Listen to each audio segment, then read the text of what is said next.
राघव, अगले सप्ताह मुझे पापा के यहाँ पर ले चलोगे? राशि ने धीरे से कहा। देखते हैं, राघव ने संक्षिप्त सा जवाब दिया। अगर तुम रुकना नहीं चाहो तो तुम वापस आ सकते हो। पहले इसलिए बता दिया कि तुम छुट्टियों का इंतजाम कर सको। ठीक है। एक बार फिर संक्षिप्त सा जवाब देकर राघव ऑफिस के लिए निकल गया। इन 10 सालों में राशि एक बार भी राखी पर अपने घर नहीं जा पाई। जब मैं सास ससुर के साथ रहती थी तो सासू मां कहती, अपने पापा से कहो वह हमें फोन करे और हमसे तुम्हें भेजने की रिक्वेस्ट करे, तब हम सोचेंगे क्या करना है। ऐसी बातें सुनकर राशि को आश्चर्य होता है कि शादी हो जाने के बाद एक लड़की अपनी मर्जी से अपने माँ बाप के घर भी नहीं जा सकती। वहां जाने के लिए भी उसे और उसके पापा को इजाजत लेनी होगी। उसे बिल्कुल गवारा नहीं था कि उसके पिता को इस तरह से उसके सास ससुर के सामने झुकना पड़े। फिर राशि अपने मन को समझा देती। शुरू के 1-2 साल उसके लिए मुश्किलों से भरे थे। राखी पर उसका दिल रो पड़ता, पर धीरे धीरे उसने इसे स्वीकार कर लिया। उसकी आंखों में निराशा और आंसू साफ नजर आते। कुछ सालों बाद जब पानी सिर से ऊपर उठ गया तो राशि ने अपने पति से साफ कह दिया कि अब वह भी वही रहेगी जहां तुम रहते हो। राघव ने भी अपनी नौकरी वाली जगह पर किराए का घर ले लिया। शायद वह भी बीवी और मां के बीच ज्यादा पीसना नहीं चाहता था, इसलिए सास ससुर ने उसे कभी माफ नहीं किया और इसे तो अलग ही रहना था कहकर ताने देती रहती। पति पत्नी के बीच भी अनकही कड़वाहट घुल गई थी। पर राशि रोज रोज की बंदिशों और तानों से आजाद होना चाहती थी। एकल परिवार में रहने के बाद भी राघव का रवैया बिल्कुल नहीं बदला।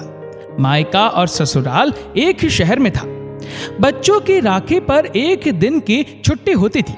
राघव अक्सर सिर दर्द या थकान होने का बहाना बना देता था। राघव की कोई बहन नहीं थी, इसलिए शायद वह राशि का दर्द समझ नहीं पाया था। राशि भी उस पर जाने का दबाव नहीं डालती थी। शायद उसने भी इस बात को स्वीकार कर लिया था। ठीक है, राखी भाई को पोस्ट कर दूंगी और फोन पर बात कर लूंगी। पर गर्मी की छुट्टियों में जब वह मायके जाने को कहती तो राघव के पास 10 बहाने पहले से ही तैयार होते। अकेले तो वह कई बार अपने माँ बाप से ऑफिस में काम है के बहाने या टूर के बहाने से मिल आता था। गर्मियों में जब राशि अपने मायके जाती तो उससे पहले उसे अपने ससुराल जाना होता।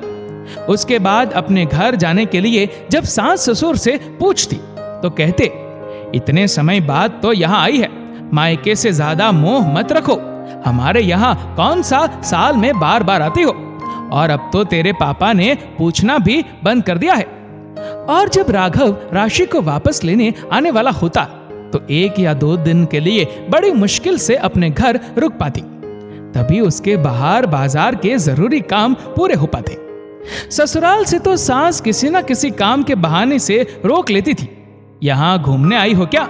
जब अपने पापा के घर जाओ तब खूब जी भर के घूम लेना। दूसरी तरफ राघव के पास अक्सर बहाने होते। राशि चाहती थी कि कम से कम राघव उसे मायके में लेने तो आए, पापा और भाई के साथ बैठकर बातें करे, कुछ अच्छे से समय बिताए।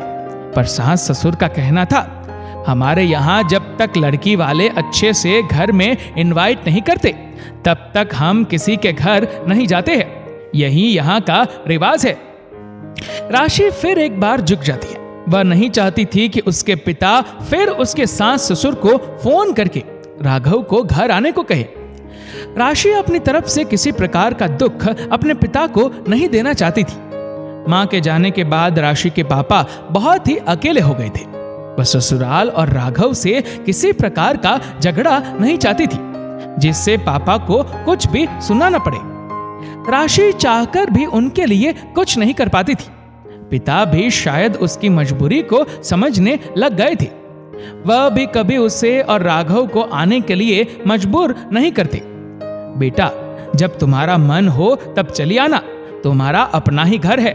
आज भी मुस्कुरा के पिता फोन पर राशि को कहते और राशि की आंखों से आंसू बहने लगे। वह बस इतना ही कह पाती, ठीक है पापा, अपना ध्यान रखेगा। राशि के छोटे भाई की शादी हो गई, भाभी घर में आ गई। राखी पर जाने का गम उसे अब नहीं होता, क्योंकि वह चाहती थी कि उसकी भाभी अपने घर जाकर अपने भाई को राखी बांधे, उस खुशी को महसूस करे जो वह शायद कभी नहीं कर पाई थी। जब राशि बुआ बनी तब भी राघव ने तबीयत खराब होने का बहाना बना दिया था, और जब पापा ने अपने पोते की खुशी में समारोह आयोजित किया तब वह जिद करके राघव के साथ वहां गई। एक ही शहर में ससुराल भी था, तो उसे ससुराल में ही रुकना पड़ा। राशि के सभी रिश्तेदार, मौसी, चाची सब घर पर थे। एक बार फिर से वह उन सभी के साथ कुछ पल गुजारना चाहती थी, खूब बातें करना चाहती थी, पर एक बार फिर वही हुआ। वह एक मेहमान की तरह ही थोड़ी देर के लिए समारोह में आई। सबसे अच्छे से मिल भी नहीं पाई थी, बातें भी नहीं कर पाई थी कि खाना खाने के बाद राघव ने कहा, देर हो रही है, अब चलना है, घर पर मम्मी पापा इंतजार कर रहे हैं, फिर हमें सुबह जल्दी भी रवाना होना है। राशि राघव से बहस नहीं करना चाहती थी, तो फिर उसके लिए यह ही बहुत था कि राघव उसे थोड़ी देर के लिए ही यहाँ लाया तो सही, और खुद भी उसके साथ कुछ देर रहा। यह बात और थी कि समारोह में सबको नमस्ते करके फोन के बहाने पूरे टाइम गायब रहा। यही बात राशि को उदास कर गई, पर अक्सर ऐसा ही तो होता है। कम से कम आई तो। फिर से ये सोचकर अपने मन को तसल्ली दे दी। राशि की आंखों में हर त्योहार पर, हर छुट्टियों में एक सूनापन होता। आंसू भी पता नहीं क्यों आंखों में नहीं रुकते थे, उसका साथ छोड़ जाते थे। 10 साल बाद जब राशि की 8 साल की बेटी धरा ने कहा, मम्मा अब तो हम बड़े हो गए हैं, अब हम तीनों अकेले क्यों नहीं जा सकते? मैंने चौंक कर धरा की तरफ देखा। मेरी छोटी सी बेटी कब इतनी बड़ी हो गई? सही तो कहा, छोटी वाली बेटी 3 साल की होने को है, और यहाँ से मेरा मायका 1 रात की दूरी पर ही तो है। हम तीनों भी तो जा सकते हैं। राघव की बार बार मनोहार करने की क्या जरूरत है? सास ससुर से भी अपने घर जाने के लिए क्यों पूछूं? शायद राशि इतने सालों में खुद को बहुत अकेला महसूस कर रही थी। एक छोटा सा कदम भी उठा नहीं पा रही थी कि कहीं राघव नाराज ना हो जाए। पर आज उसकी बेटियों के साथ ने उसे वापस अपनी खोई हुई शक्ति दे दी थी। पता नहीं वह इतनी कमजोर कब हो गई थी। राशि की आंखों में पहली बार एक खुशी की चमक आ गई थी। उसने धरा को गले लगा लिया। जो बात 10 सालों में वह नहीं कर पाई थी, आज उस छोटी सी बेटी ने चुटकियों में करने की हिम्मत दे दी थी। डैडी, कल हम नाना के यहाँ जा रहे हैं, कुछ दिन वहां रहेंगे। जब आप आओगे तो हमें बता देना, हम दादा दादी के पास आ जाएंगे। धरा ने प्यार से कहा। क्या तुम तीनों अकेले कैसे जाओगी? और इस छोटी सी कुहू को कौन संभालेगा? अकेले? राघव, तुम शायद भूल गए हो, शादी के पहले मैं स्कूटी पर अकेले पूरा शहर नाप लेती थी। तुम्हें पता ही है, शुरू से मेरे मम्मी पापा ने मुझे आत्मनिर्भर बनाया है। बैंक से लेकर पोस्ट ऑफिस, मार्केट के सारे काम मैं अकेले कर लेती थी। यहां से वहां जाने में कौन सी बड़ी बात है? राशि ने मुस्कुराते हुए कहा। राघव, अब तक मैं चुप रही ताकि शांति बनी रहे, पर मैं गलत थी। तुमने मेरा कभी साथ नहीं दिया। पर मैं अपनी बेटियों को ऐसा नहीं बनाऊंगी।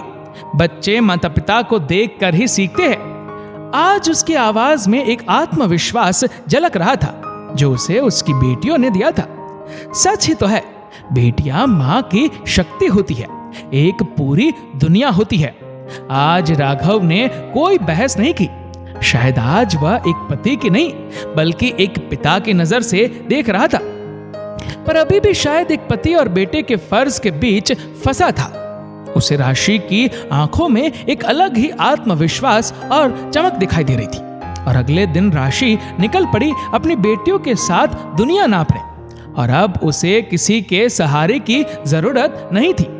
दोस्तों, आज भी कई घरों में बहुएं अपनी मर्जी से अपने माता पिता के यहाँ नहीं जा पाती हैं। जिस घर में उसने बचपन बिताया, उस घर में ही जाने के लिए उसे दूसरों से इजाजत लेनी पड़ती है। अक्सर पति भी अपने ससुराल जाने के नाम से बीमार पड़ जाते हैं, या सर दर्द होने लगता है, या 100 बहाने तैयार रहते हैं। पर उन्हें ये नजर नहीं आता कि एक लड़की अपना घर छोड़कर आई है, ससुराल में रह रही है। बच्चे भी अपने माता पिता को देखकर ही सीखते हैं। सास ससुर की बंदिशों की वजह से आज संयुक्त परिवार टूट रहे हैं। परिवार टूटने में अक्सर बहुओं को ही दोष दिया जाता है। आज के जमाने की लगभग हर लड़की शिक्षित और आत्मनिर्भर है, पर शादी के बाद कभी कभी वह खुद की ही पहचान भूल जाती है। देर से ही सही, पर जब वह जागती है तो फिर उसे कोई नहीं रोक सकता, पति का सिरदर्द भी नहीं। अगर सास ससुर और पति थोड़ी सी भी समझदारी दिखाए तो संयुक्त परिवार नहीं टूटेंगे।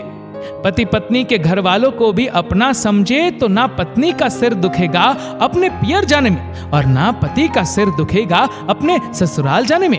दोस्तों, इस वीडियो को लेकर आपकी क्या राय है, नीचे कमेंट करके जरूर बताएगा। और अगर आपको वीडियो अच्छा लगा हो तो इस वीडियो को लाइक करेगा, शेयर करेगा ज्यादा से ज्यादा लोगों तक। और ऐसे ही और भी इंस्पिरेशनल वीडियोस को यूट्यूब पर देखने के लिए नीचे कमेंट सेक्शन में लिंक दी गई है, जिसके ऊपर क्लिक करके हमारे चैनल को आप सब्सक्राइब करें और बेल आइकन दबाएं, ताकि हमारे हर लेटेस्ट वीडियो की अपडेट आपको मिलती रहे सबसे पहले। धन्यवाद।